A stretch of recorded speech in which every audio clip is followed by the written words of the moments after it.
I was a lifelong Democrat. I was raised by hippies in California.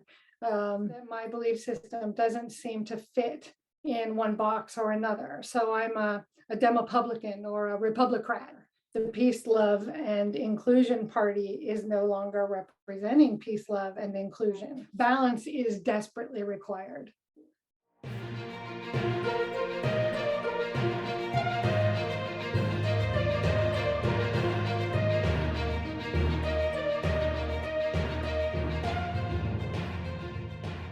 Hi everyone, today we're speaking with Sheryl McKeown-Harper, California resident and activist. Hi Sheryl, thanks for joining us today. Thank you for having me.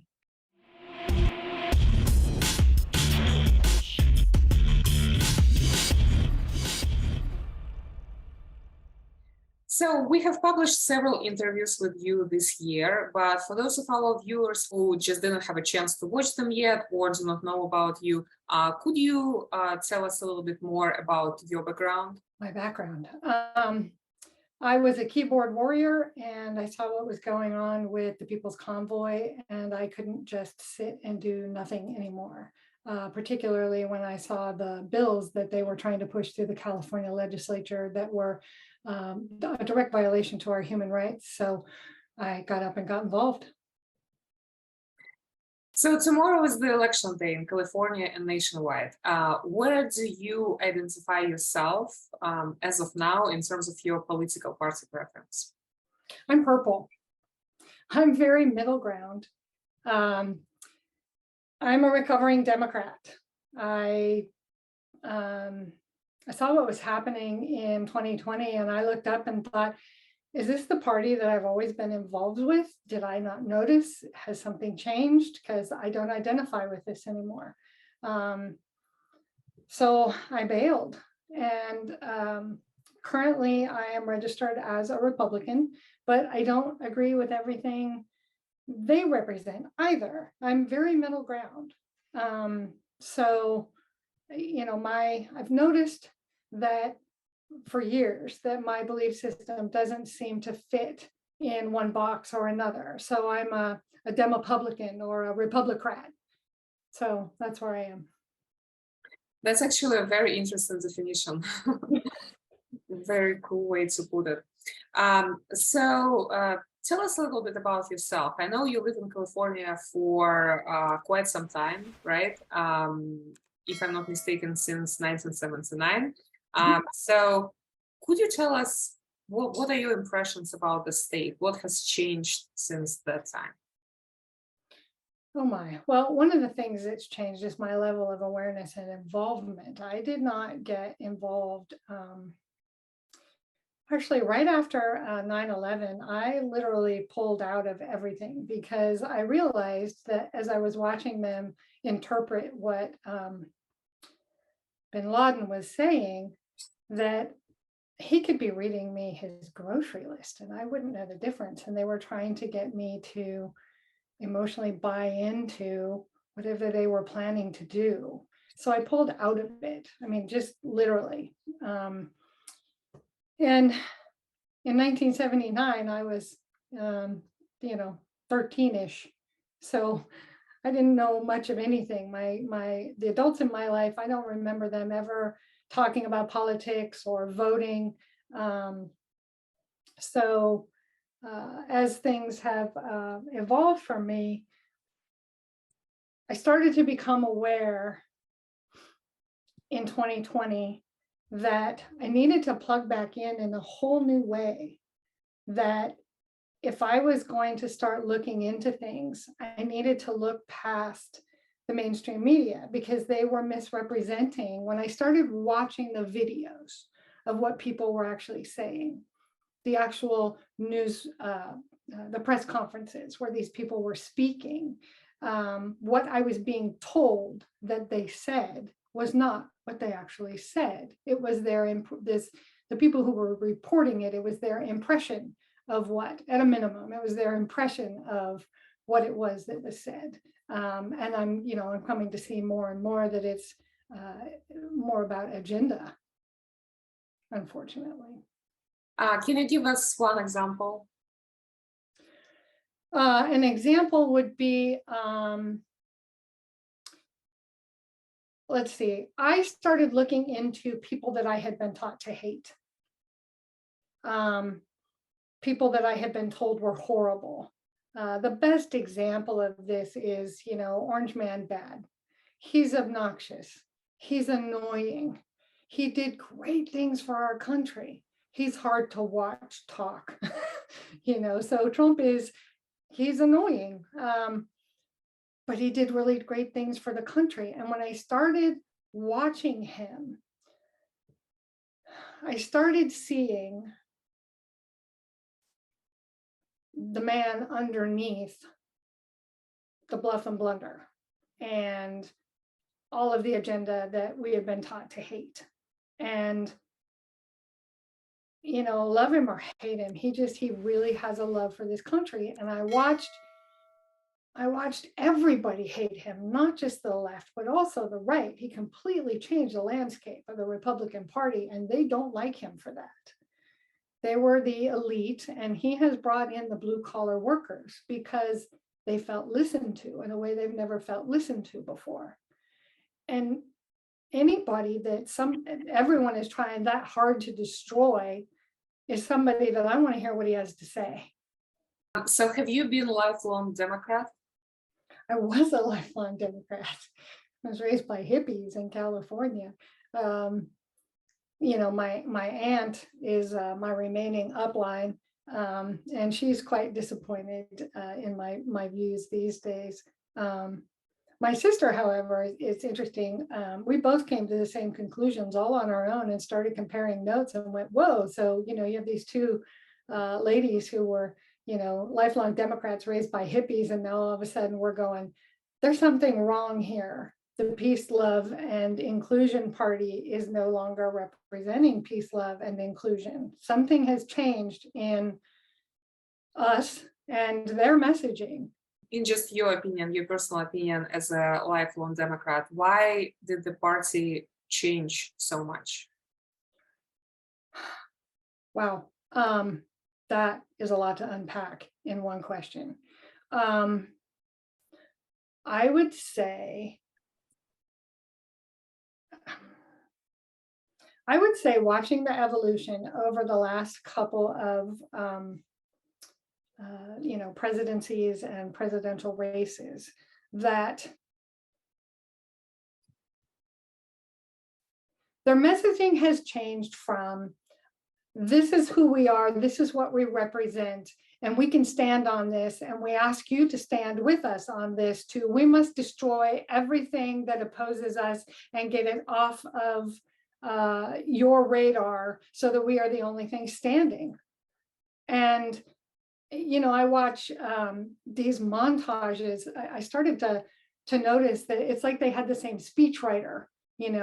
Democracy is on the ballot. Democracy is on the ballot. Democracy is on the ballot. And I'm like, I noticed this before I even decided to bail on the party. I'm like, what is going on? And I guess if they say, it's an apple, it's an apple, it's an apple, it's an apple, long enough, people just go, it's an apple. Whereas if you give me all of the information to make my own decision, which is the country that I thought I was growing up in, I could decide it's an orange or maybe a grape. But we're not getting all the information anymore. And what we are getting is, what they want us to believe. And I'm not okay with that. So I start digging. I'm a digger. Thanks for sharing that. So my next question, tell us a little bit about your personal journey. So you mentioned that you used to be a lifelong Democrat. So at some point you left the party. Can you tell us more? Why did you make this decision? And when did you leave? The summer-ish of 2020.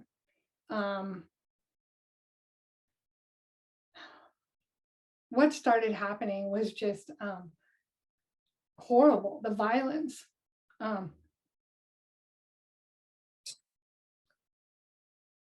still can't watch some of those videos because there were people literally being dragged out of their cars, dragged out of their businesses, beat to death in the streets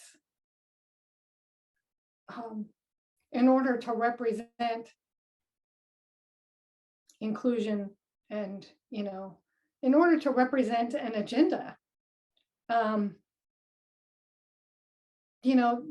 Democratic Party, the Democrat Party that I grew up in was, peace, love, and, they were hippies. My family were hippies, they were the peace, love, and, party. And I looked up and they had gone off the side. And there were people in the government of this party who were supporting this behavior. And destruction. They became, just rather than peace and love, they just became destruction. There was no balance. There was no, there was nothing left to stand on there for me. I think you were born in Detroit, right? Michigan, one of the subdivisions of Detroit, but yeah, I grew up around the Detroit area. Mm-hmm. And Detroit used to be one of the most desirable US cities with bustling economy, lots of things to discover. And at some point, Detroit just started being this third world type of city where you don't see anything besides crime and homelessness. So in your opinion, as a Detroit resident, how did it come to this? And do you see any type of parallels with what you see in California right now? Absolutely. Yes, when they were talking about the fact that people, I say they, people who were more educated about politics at the time than I was, as I said, I'm a little late to the party when I started digging into, what's going on and where do I stand. But I was told, that Detroit was being destroyed by the policies and behavior and leadership of the Democrat Party. And I thought, what are you talking about? I didn't know, I didn't understand. And I love that city. It's so historic. There are more historic buildings on the National Registry of Historic Buildings in Detroit than in any other city in the nation. It's wonderful in certain ways. But they said that this, problem in Detroit would spread. And I didn't know, again, what they were talking about. And I look up now and I see San Francisco. I see what's happening in San Francisco. And, there's this little toughness, from being from Detroit, I'm from Detroit, and they're like comparing it to Oakland. And at one time it was like, yeah, no, it's not.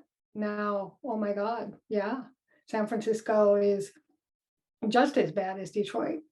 There are certain places, you don't go in Detroit. And I don't feel safe in San Francisco.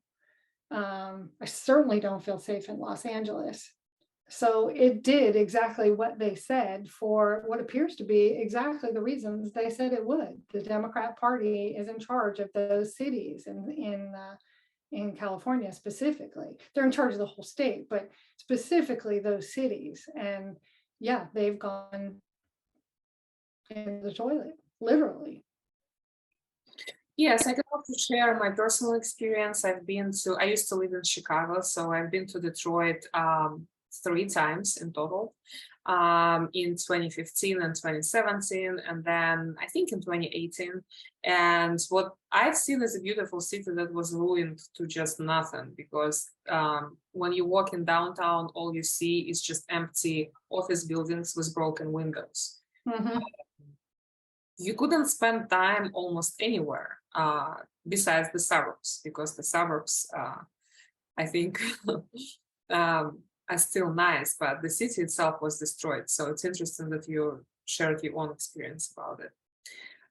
So let's talk a little bit more about California. And we actually, when we did an interview with Senator Daley, who is challenging Governor Gavin Newsom in the upcoming election.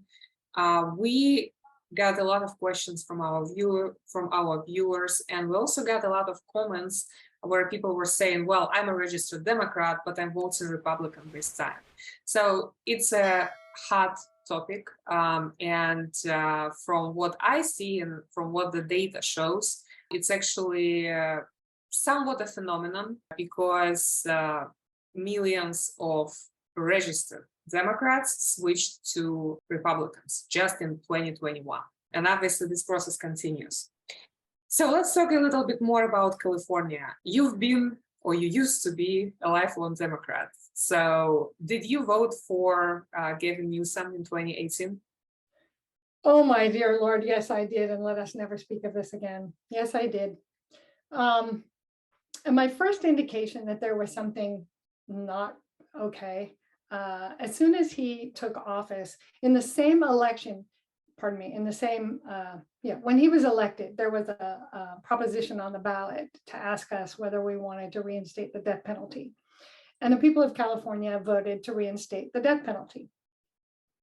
Regardless of how you feel about the death penalty or how I voted, the people voted to reinstate the death penalty. And the very first thing that Gavin Newsom did when he took office was put a moratorium on the death penalty because it's against his belief system. That doesn't sound like my problem, bucko. We, the people, said we want this in place. And you don't get to just decide not to based on your belief system. This is not what a leader is supposed to do. So fast forward to 2022. Do you think the state was better off then or now? Oh yeah, even with Moonbeam in place, we were way better off than we are now. There's been a mass exodus out of this state. I'm so glad to hear what you just said about people voting outside their party, regardless of whether they change parties or not. I don't care about party. I care about what's best for my state. This is one of the reasons I'm voting for Dolly. He has the same, he's not running based on his party. He's running as a resident of California who's trying not to have to leave his state because it's being destroyed. So many of us feel that way. Yes, and I can also share some additional information with our viewers that is actually quite alarming, but I think that all of us need to hear it. So just recently, a few weeks ago, the Wall Street Journal covered a report done by Hoover Institution right here at Stanford in Silicon Valley. And so the report covered that 352 major companies have left California within the past 3 years. And I'll just read just the highlights of this report. So 352 companies moved their headquarters from California between 2018 and 2021. Twice as many businesses left last year in 2021 than in 2020 and 2019, and 3 times as many as in 2018. So it means that over the past 2 years, major companies, many of them have left California for good. And the list is obviously long, so I'm not gonna name every single company, but some names include companies such as Tesla, Oracle, Chevron, and others. So this is the major businesses that's leaving our state. Additionally, and this is another alarming data that I also want to share with our viewers, according to the USPS, United States Postal Service, change of address data, which was recently extensively covered by Forbes, California is #1 state in the nation, in all of the US, where people are relocating from. And it's followed by New York on the 2nd place. So New York and California are 2 top states where people are moving away from. Mm-hmm. The top 2 states in the nation where people are relocating are Texas and Florida. And another alarming data is that for the 2nd time in 2 years, so in 2020 and in 2021, California Department of Finance reported a drop in state's population. And 2020 was actually the very first year when the population of California dropped in over a century. So 2020 was the first year in over 100 years when our state's population has dropped. These are just the numbers. They are not biased towards, either side. This is some data that we have to live with. So tell me a little bit more about your expectations about the upcoming election day. What do you think will happen? And just share your feedback, whatever is on your mind. Oh my. Well, first of all, I work in numbers, so numbers don't lie. They tell a story. And I think they're telling a very important story here. I don't know what will happen. I am still very hopeful for Senator Dolly to become Governor Dolly. I was invited to and participated in a little pop-up rally in Jackson, which is in Amador County. And we stood with flags and signs, and we got a lot of honks, but we got a lot of little quiet thumbs up. There's like people that support him, but they don't want to do so, too loudly. And that's okay. That's just awesome. I had the most wonderful silent conversation with a parent at the stoplight. She didn't roll her window down, and the passenger side was close to me, so I was closest to her child. So I understand why she didn't. She doesn't know me, but she gave me a thumbs up, and I went, I know why. And I pointed at her kid, and she put her hand on her kid's head. She said, "Yeah," and I went like this. Because Newsom plans to institute the CDC requirement for putting, changing the vaccine schedule. I was trying not to mention that because censorship, but he's trying to change the vaccine schedule. He's going to implement that in July of 2023. So the children, it'll be on the school, the annual school shot record requirement. And Dolly is not. So there are a lot of parents, particularly with all of the bills that he tried to push through, there are a lot of parents who are going to vote against him. I saw a lot of a wide range of people with honking and thumbs up. There were, truckers, there were postal service employees, there were ambulance drivers, there were moms, truck drivers. It was a lot of Hispanics were giving us thumbs up and honking. So that was wonderful because they're a very large part of our state. So that was really wonderful. I think to go back to something I started with at the beginning, one of the things that I've heard Dolly say, and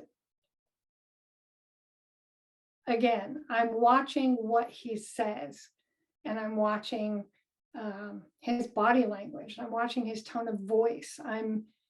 I study these people so that I know how to make my decisions. He has said out loud, he will not change. Let me back up. There is one set of laws on the books in this state that go directly against his belief system. He is a pro-life person. He has said he's not going to change the existing laws.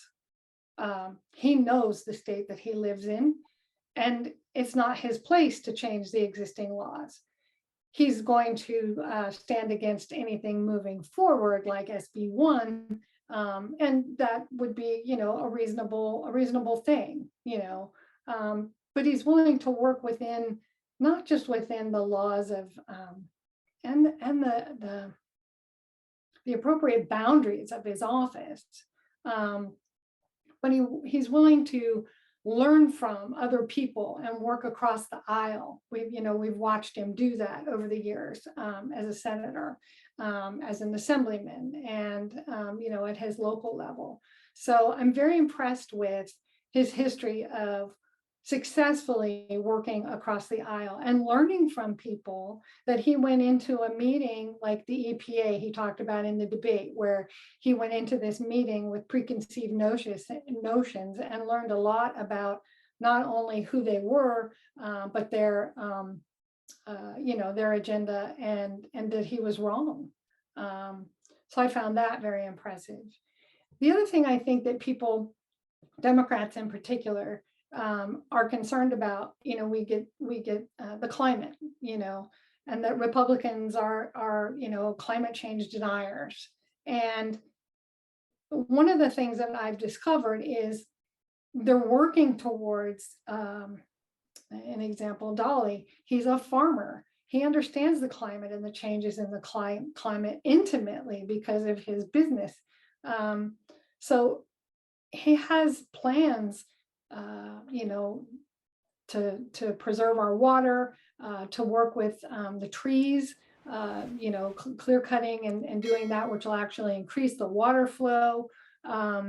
So I think the language about climate change or climate crisis is less important than the actions that we're willing to take to preserve our state and preserve our water and to decrease, wildfire. I don't care what we call it, as long as we're all working towards the same thing. Yes, and actually, when I did an interview with Senator Daly last week, we discussed climate change and water issues that California is facing right now in great detail. So if anyone did not watch it yet, please go ahead and watch it. It's a very interesting video, and we'll leave the link both in the description and also up here on the screen. So what's your message to California voters? Oh gosh, vote. So one of the things I discovered after the recall is only 11% of the Republican, and again, I don't care about party, I don't care if you're, red, blue, polka dot, purple, I don't care, vote. The point is that recall could have happened and we might not be where we are if more than 11% of the Republican Party had showed up to vote. So get out there and vote. Don't give up. I mean, it gets so discouraging sometimes. But I have to tell you, I'm late to this activist thing. There were people who were doing this long before I was. But it can feel very discouraging. But a little bit of resistance in that arena went a long way. There were several bills that we were able to stop and block, particularly the parents were able to block. So if you're a parent and you want to protect your child from mandates, you want to be able to control decisions that have to do with your children rather than the government. If you want to be able to talk to your doctor about your medical treatment without government interference or fear of repercussion from your government for you or your doctor, get out there and vote Dolly. I plan to. That's where, he's the one that has actually said himself, there's so many of us that are in the middle. We're not red, we're not blue, we're in the middle. We've been waiting for this guy. We've been waiting for this guy. Don't fail him. Show up.